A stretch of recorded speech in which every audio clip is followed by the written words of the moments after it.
How's it going, everyone? It is Drago. We're back with another fairy tale video, and this time we're going to be talking about the Oracion Seis and their path to redemption within a fairy tale, which is mainly following the main group except for Brain, because he didn't really get a redemption, with this being the most reoccurring villain group besides Jalal within fairy tale. And I think a very integral thing to bring up about the Seis before you even talk about them, showing up in the story, is that they were all in the Tower of Heaven, and it doesn't really get too much of a mention. Obviously it does, like when they get defeated in the anime, it shows them like in the tower and what their prayer was. And I think that was a great way to obviously hint at their backstory and also show what their motivations are, because honestly their motivations at the end of the day aren't terrible. If you're just going purely on those motivations, they aren't that bad of people. But then you obviously get to say stuff and it's implied that they killed a ton of people, and that they're like a one-man army and whatnot, so they're bad. But I think at the end of the day their goals weren't inherently evil. Their path for redemption doesn't start until you get to the Oracion Seis arc, because that's where you get Fairy Tail and the Allied forces clashing with the Seis. And to be honest, if they never clashed, they would probably still be a group. They would have Nirvana, and they'd probably still be villains, but probably worse.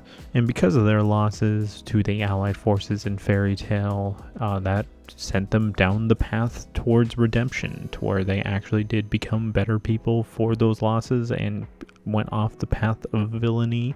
Obviously you don't get the most amount of details because, from when they get arrested after, this arc, you don't really get anything from them until 7 years later with the 7-year gap.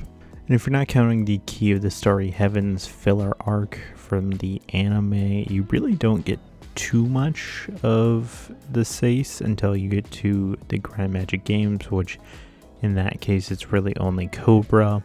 And then the next time you really fully get them showing up is Tartaros. And speaking of Tartaros, them joining the Crime Sorcier Guild really kind of put them on the fast line to being forgiven for all their sins, and now they're all free individuals. Joining up with Jalal kind of indirectly helped make their prayers manifest in a way, because I'd say everyone in the Seis is honestly significantly happier after they joined Crime Sorcier, because you would have never had Angel reunite with Yukino if that didn't happen, and that was kind of one of her goals. Not exactly her prayer, but like deep down, it's her goal. Which honestly, thinking about it, like a lot of the Seis members just wanted to reunite with their siblings, and that was their whole goal. I think being in Crime Sorcier also showcased that, the Seis members honestly really, I don't feel in their hearts are truly evil. And I think that really showcased it when they were actually doing good in the world and potentially, stopping Zareth and the whole goals of Crime Sorcier.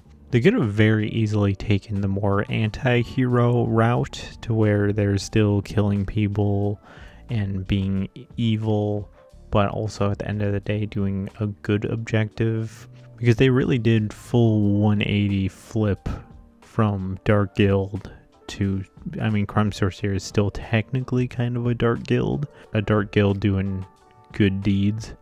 And even after they were absolved of all their sins and forgiven in the eyes of the government, we don't get to see what all of them did. A few of them we have seen since the end of the story, and that's like in 100-Year Quest stuff. I'm not gonna spoil any of that, but there is a few members that have been shown there as to what they've been doing since Crime Sorcier.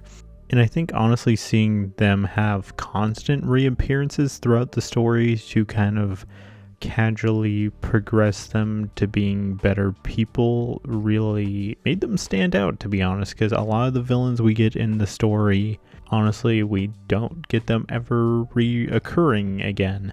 Even within the series itself, you don't even get that great of a reason as to why the Seis turned to the good side, besides, Jalal just kind of taking them in. Overall, I think these Seis are very interesting villains within Fairy Tail, to where you get to see them have their redemption arc and become good guys at the end of the day. What are your guys' thoughts about the Oracion Seis? Leave them in the comments below. Otherwise, thank you for watching, and this is Drago, signing out.